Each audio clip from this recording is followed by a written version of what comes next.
E aí, pessoal? Eu sou o Renato Quintiliano. Essa é a primeira série do canal. E para essa série, eu decidi mostrar algumas partidas que eu considero bastante instrutivas, são partidas muito famosas e algumas das minhas preferidas. Mas eu também considero elas partidas instrutivas e muito importantes para aprender vários conceitos do xadrez. Portanto, eu decidi chamar essa série de Partidas que todo enxadrista deveria conhecer.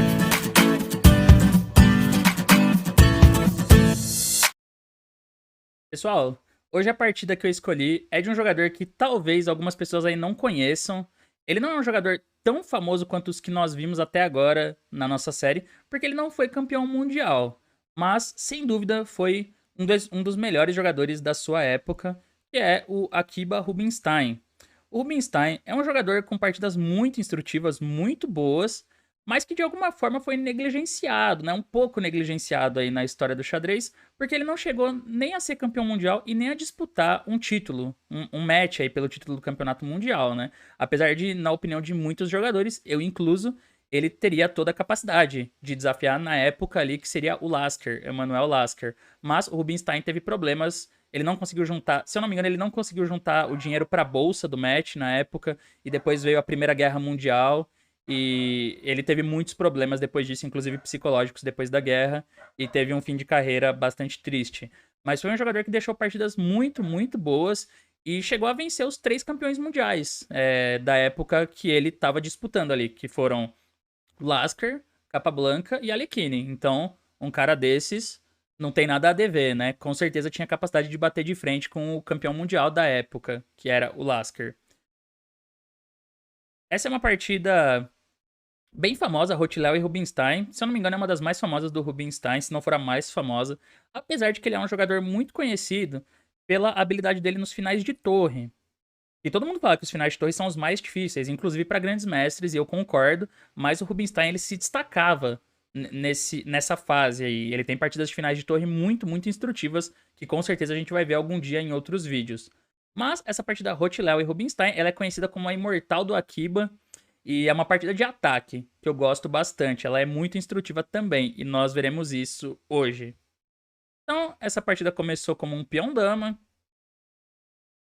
e virou uma posição aqui de uma abertura que a gente chama de semi-tarrash. As brancas jogaram D por C5. Tem várias continuações possíveis aqui. Dá pra tomar em D5 também. Dá pra não tomar nada, pra jogar com A3. Mas pra gente encurtar aqui, foi D por C5. Toma. E aí A3. A ideia das brancas é atrair o bispo pra C5, pra depois ganhar um tempo em cima dele com B4. Ele voltou pra D6. Outra casa aqui pra esse bispo seria A7. Aí é uma questão de em qual diagonal você quer manter o bispo, né? O Rubinstein voltou para D6 e aí as brancas põem o bispo em B2. Então a ideia é basicamente essa, né? O D por C5 parece que perde um pouco de controle no centro, mas em compensação o bispo tem essa diagonal aberta já. Aqui foi Rock. E aí o George Rothwell jogou dama D2. E é uma casa de desenvolvimento um pouquinho estranha para essa dama, para falar a verdade. Normalmente, essa posição ela é muito jogada até hoje, tá? Essa partida é de 1907, mas até hoje você vai encontrar partidas de grandes mestres nessa posição aqui. Normalmente essa dama vem para C2.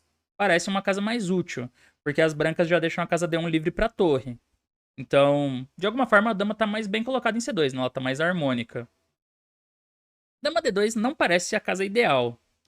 Aqui o Rubinstein jogou dama E7, um lance bem dinâmico porque ele oferece o peão em D5, né? Antes as brancas não poderiam tomar em D5, porque C por D5 e D5 vai sobrar um golpe aqui, né?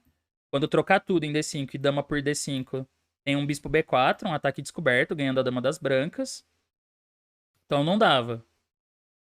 Mas, depois de dama D2, ele joga dama E7, e aí agora sim ele convida as brancas a aceitarem o sacrifício em D5.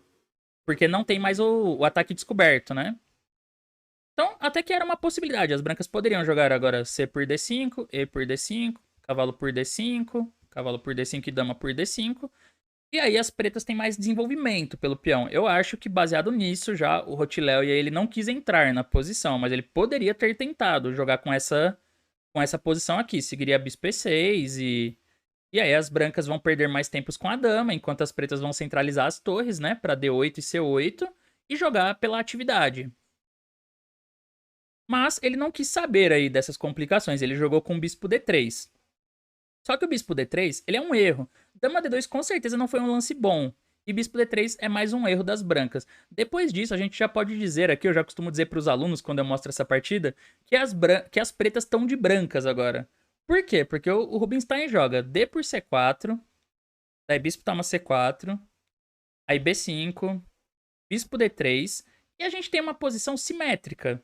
Mas olha que engraçado, ele joga torre D8 agora, aí a gente percebe que a dama tá mal colocada em D2. Que a dama ficou errada, né? Em D2. Ela tem que sair aí pra não ficar levando umas cravadas na coluna D. Então, dama E2.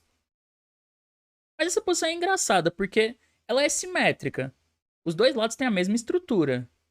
Só que a impressão que dá é que as pretas estão na frente já, porque as pretas já rocaram, já colocaram a torre em D8, e as brancas não rocaram ainda. E é exatamente isso. Por isso que eu falo que as pretas já estão de brancas aqui. Porque como ele jogou dama D2 naquela posição e bispo D3, ele desperdiçou tempos. Então, olha só. Primeiro, né? O bispo das pretas foi direto pra C5 ali na abertura. Quando jogou D por C5, o bispo toma C5. Ele gastou um tempo pra vir pra cá. Enquanto o bispo das brancas gastou dois tempos. Bispo D3 e depois bispo toma C4. Então, nessa conta aí, as pretas já ganharam um tempo.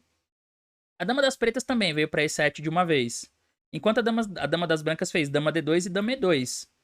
Então, o que as pretas fizeram em dois tempos, as brancas fizeram em quatro. Quer dizer que as pretas não só recuperaram o tempo da abertura do lance inicial, como elas já passaram na frente. E é por isso que aqui a gente olha a posição, depois que as brancas fazem roque, né, que foi o lance, e aí as pretas já estão com uma torre em D8, que é um tempo na frente, e ainda é a vez das pretas. É como se tivesse trocado as cores, né? Isso já foi o suficiente para o Rubinstein começar a pensar em vantagem, para ele falar, peraí, eu tô dois tempos na frente, agora eu acho que eu posso começar a jogar por uma vantagem já. Então essa é a primeira pergunta para vocês. Como que o Rubinstein começou a jogar por vantagem aqui? Jogam as pretas. Falei duas coisas, né, sobre essa série. Todo vídeo eu reforço isso. Que a minha ideia é fazer uma série de vídeos que te dê uma base de partidas clássicas, partidas famosas, não precisa ser só clássicas, né? Pode ser partidas mais atuais também. Mas de partidas interessantes, instrutivas e que vão te ajudar com alguns conceitos. E principalmente isso passa por reconhecer alguns padrões. O que isso significa, né? Como eu falei também no começo dessa partida, essa abertura, a Semitahashi ali, ela é uma abertura que foi jogada nessa partida em 1907, mas até hoje ela é jogada, porque é uma abertura boa para os dois lados. Então, você conhecer alguns planos antigos, isso te dá um padrão que você pode seguir nas suas partidas, para você entender como que você tem que jogar, as posições do meio-jogo, os finais. Isso passa por estudar algumas partidas antigas, para entender como que a teoria se desenvolveu, se o plano tá certo, se passou por alguma correção, alguma atualização, isso é muito importante. E as partidas clássicas são muito úteis nesse sentido. Então, o Rubinstein aqui ele fez um lance que se tornou um plano típico nessa posição. Cavalo E5. Qual que é a ideia, né? Cavalo E5 ele, bom, atacou D3 e F3, então troca, cavalo por E5 e bispo E5. Só que com essa troca, ele conseguiu abrir o bispo de B7, e ele eliminou uma peça importante da formação das brancas aí, né? Da posição das brancas, que é o cavalo de F3. Porque esse cavalo ele ajuda a proteger a ala do rei. Então ele deixa o rei das brancas a longo prazo sob risco, assim, correndo mais risco, né? Do que o rei preto. Ele fica mais desprotegido. Além disso, os dois bispos de B7 e E5 parecem bem ativos já. Para começar, já tem algumas ideias táticas aqui para as pretas. Dama D6, né? Uma ameaça que ataca D3 e ameaça bispo H2, ou dama C7, que ataca H2 e ataca C3. Isso forçou com que as brancas tentassem tomar alguma atitude mais crítica, assim, mais drástica. Então jogou F4 para fechar a diagonal do bispo. O Rubinstein ele volta o bispo para C7 e agora jogou E4. Que até não parece tão ruim para as brancas, né? Porque a gente pensa, pô, o branco ganhou espaço no centro nos últimos lances, colocou um peão em E4 e outro em F4. O branco também tem dois bispos que podem atacar o roque adversário. A diferença é que as pretas ainda têm o cavalinho F6. E a diferença é que os lances das brancas não ajudam tanto a posição, como vai ficar mais claro daqui a pouco. O Rubinstein desenvolveu a última peça dele, com torre C8. E aqui as brancas continuaram tentando jogar de forma agressiva, E5. Porque ele quis fazer a mesma coisa, né? Eu vou expulsar o cavalo de F6 também, pra expor a ala do rei das pretas, pra deixar o rei das pretas mais desprotegido. Só que E5 não é um lance legal. Então, vocês têm que tentar descobrir aqui qual é a melhor continuação para as pretas nessa posição. Uma dica que eu dou pra vocês, né, pra partidas em geral, mas que eu acho que essas partidas mostram bem também, é como você direcionar o seu raciocínio numa partida pra entender os defeitos das jogadas do adversário. Então, muitas vezes a gente pensa muito numa partida no que é um plano, calcular os lances, calcular uma sequência, mas eu vejo que raras vezes as pessoas param e pensam um pouco assim: será que tem alguma coisa de errado com o jogo do meu adversário? O que que ele tá. O que será que ele tá fazendo na posição de errado? Qual é o defeito do lance dele? O lance dele pode ter um lado bom, mas será que tem um lado ruim também? Então, qual que é o lado bom das jogadas anteriores das brancas, que a gente pode pensar de forma otimista? Ganhou espaço. Ele avançou os peões no centro, ganhou espaço. Ok. Mas qual é o lado ruim? O lado ruim das jogadas das brancas é que quando ele joga o peão de E3 para E5, tudo bem, ele expulsa o cavalo. Mas ele abre de novo essa diagonal. Vou deixar até vermelho aqui. Ele abre a diagonal A8H1. E ele abre também a diagonal A7G1. Que são diagonais importantíssimas para os bispos das pretas para explorar a posição do rei branco em G1. Então o Rubinstein percebe isso e ele passa a explorar isso a cada lance agora. Então ele joga primeiro bispo B6. Cheque, né? E aí o rei vai para H1. Mas agora tudo bem, deu o cheque, tirou o rei. Talvez seja a hora das pretas mexerem o cavalo, né? Pergunta é, para onde? Para onde vai esse cavalo? Jogam as pretas. Aqui é importante entender como um jogador de alto nível, né, um grande mestre aí como o Rubinstein, ele vai identificar as possibilidades de ataque da posição. Porque se você joga cavalo D7 ou cavalo E8, isso leva a uma posição passiva. Inclusive, depois desses lances, as brancas têm cavalo E4, e aí são as brancas que vão tentar jogar pela iniciativa, né? Levando o cavalo para D6 ou para G5. Então, isso já dá possibilidades boas para as brancas. Um lance como cavalo D5, o problema é que você ajuda de novo as brancas com simplificações, cavalo por D5. Mas ele percebe que ele tem uma outra ideia bem forte aqui que é cavalo G4. Um lance bastante agressivo, porque o cavalo começa a mirar nas casas F2, E3, ameaça dama H4. E no cálculo a gente percebe que isso é bom para as pretas. Logicamente, o cavalo de G4, se for tomado, dama por G4, as pretas têm torre por D3. E aí já tá atacando o cavalo em C3, além de estar ameaçando torre D2, que vai ter um ataque fulminante em G2, né? Olha lá, o bispo de B7 agora acordado, né? Porque as brancas jogaram E4 e E5 e abriu de novo a diagonal desse bispo. Outros lances que também não funcionam aqui, bispo toma H7, que parece uma ideia tática. Bispo H7, rei por H7, dama por G4. As brancas ganharam um peão nessa sequência. Porém, joga a torre D2. E aí ataca B2 e G2. Acabou, né? Brancas têm que abandonar já, ou perder muito material. E nessa posição, com o cavalo preto em G4, também não dá para as brancas jogarem cavalo E4. Porque aí vai seguir dama H4, ameaçando mate em H2. Por isso que o cavalo tá melhor em G4, né? Porque ele também tem essas ideias de mate em H2. H3. E aí tem uma outra ideia tática bem forte. Torre por D3. Dama por D3. Bispo toma E4. Dama por E4. Ainda parece que tá tudo defendido, né? As casas mais sensíveis, porque cavalo F2, torre por F2. Só que, na verdade, o arremate aqui é outro para as pretas. Ele joga dama G3. Ameaça o mate em H2. O que força H por G4 e a dama volta para H4 e é mate, né? Já é um mate bonito esse. As pretas ficam com torre a menos, mas dão mate no rei branco. Então o Rubinstein calculou todas essas linhas quando ele jogou cavalo G4, que na realidade não são linhas tão difíceis assim de se ver. Não é uma coisa tão difícil. Mas, depois de cavalo G4, vendo que tá rolando uns sacrifícios ali em D3, que tem uns problemas na diagonal, o Rotiléu e aí ele tentou consertar a posição com o bispo E4. Pra trocar o bispo de B7, né? Que tá forte em várias posições. Ele é uma peça que tá incomodando em vários momentos aí, em várias linhas. Mas o Rubinstein joga dama H4, ameaça mate em H2, e aí surgem outros problemas para as brancas. A questão é como defender o mate em H2. Ele tem duas formas de fazer isso, né? Ele pode avançar o peão de H ou avançar o peão de G.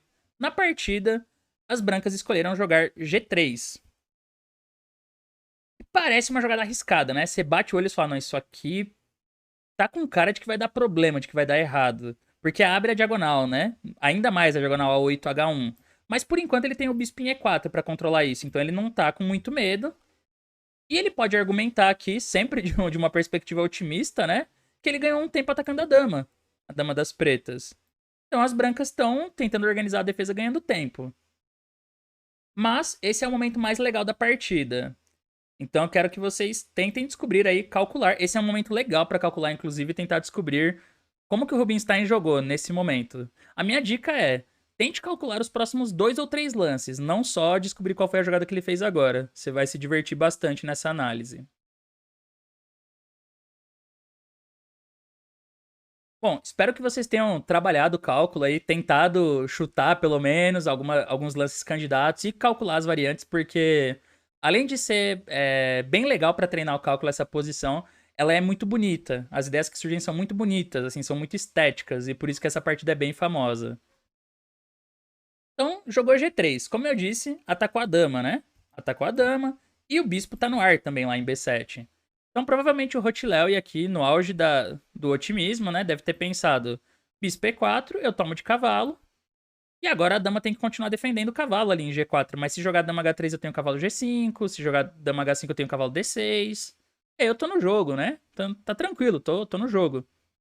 Mas o Rubinstein dá um choque aqui de realidade, né? Joga torre por C3. Um lance que, em vez de jogar com uma das peças que está atacada, que é a dama ou o bispo, ele sacrifica uma qualidade e deixa outra peça atacada, que é a torre de C3. E aí, as brancas naturalmente jogam G por H4, né? Captura a dama. Porque se jogasse bispo toma C3, bispo toma E4. E aí dama toma, mate em H2, dama por H2. Agora não tem mais o cavalo, né, pra tomar em E4. Também não adianta bispo B7, por causa de torre por G3 agora. Aí já era, vai ter um ataque ganhador mais uma vez. Mas ele joga G por H4 e captura a dama, né? E aí, quem não tinha calculado essa sequência vai ter a chance de encontrar o toque final dessa partida. O toque final do Rubinstein aí, jogam as pretas.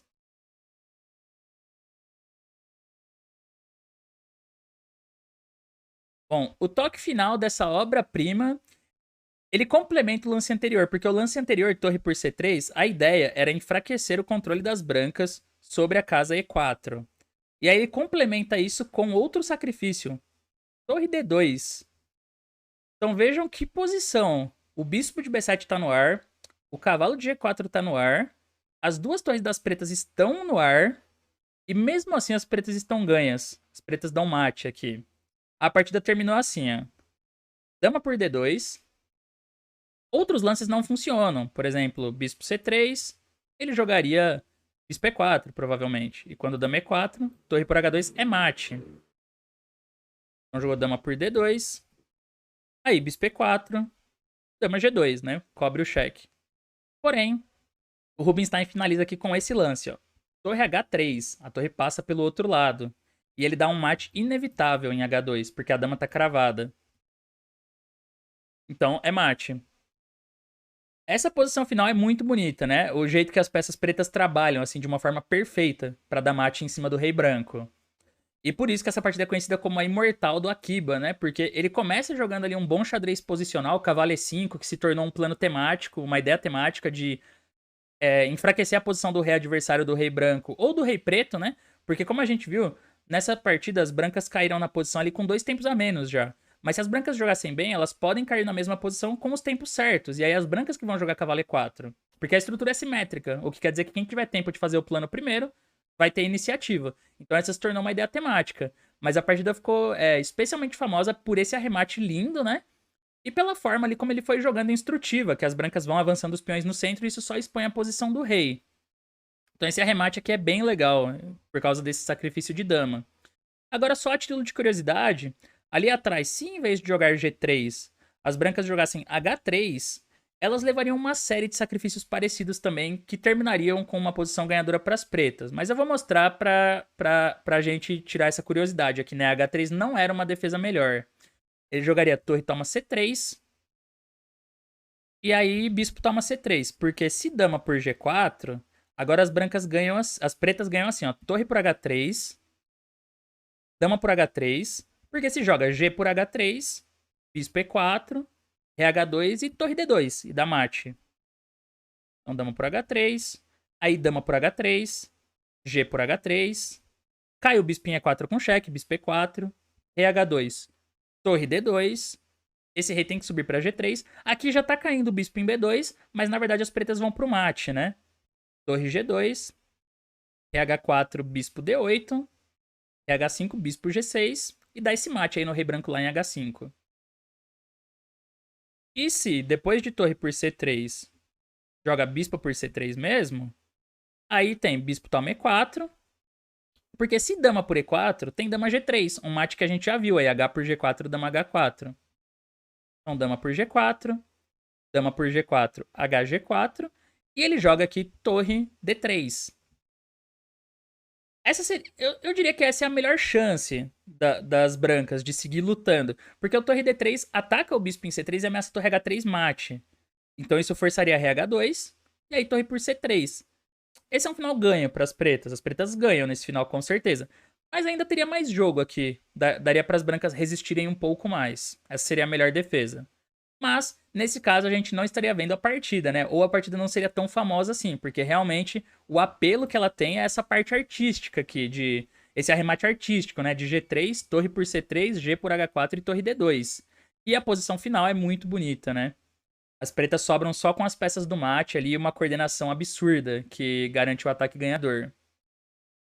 Então, essa foi a partida de hoje da série. A Imortal do Akiba aí, Rotilel e Rubinstein. Uma partida que todos os jogadores famosos assim estudaram. Todo mundo acha uma partida muito bonita.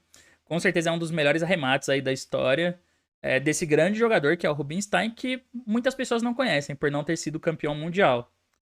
Mas eu espero que vocês tenham gostado aí, pessoal, que tenha sido instrutivo, vocês tenham aprendido um pouco sobre essa estrutura, sobre como montar um ataque, enfraquecer a posição adversária, como explorar as debilidades quando surgem, porque essa partida ensina tudo isso. Por isso que ela é muito instrutiva.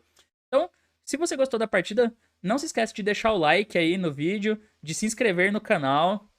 Comenta aí o que você acha, né? Se você já conhecia a partida, você gostou de relembrar aí desse arremate? O que você acha mais legal? Tem alguma outra partida do Rubinstein que você gostaria de ver aqui? Se você tem alguma sugestão, né? Se você não conhece a partida, fala aí, o que você achou? Bonita, né? Você achou que a explicação tá boa, que foi didático? Se vocês têm alguma sugestão pra melhorar, né, a explicação dos vídeos, sugestões são bem-vindas, sugestões de partidas pra aparecer na série, podem deixar aí nos comentários que eu sempre respondo quando dá e a gente vai trocando essa ideia. Mas valeu, pessoal, e até a próxima.